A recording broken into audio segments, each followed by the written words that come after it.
તો ફરી એકવાર ફિકર આપનીમાં કરેલી ફિકરની અસર થઈ છે।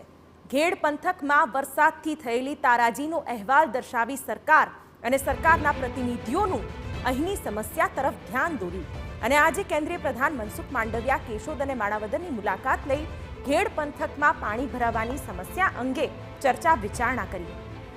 કલેક્ટર સહિતના અધિકારીઓને ચોક્કસ સૂચનો આપી આ સમસ્યાનું કાયમી નિરાકરણ આપે તેમ પણ જણાવ્યું। પાણીનો પ્રવાહ દરિયામાં વહેલી તકે ભળી જાય તે દિશામાં કામગીરી હાથ ધરવા પણ સૂચન કર્યું।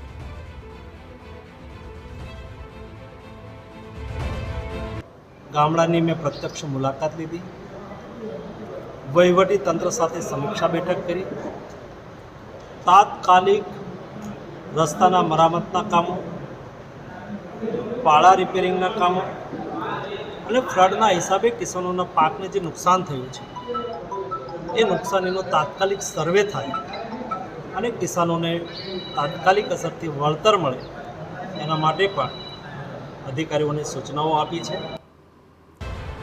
આપને જણાવી દઈએ કે ઘેડ પંથકની સતત ફિકર દર્શાવી TV9 આ સમસ્યાને મજબૂત રીતે વાચા આપી।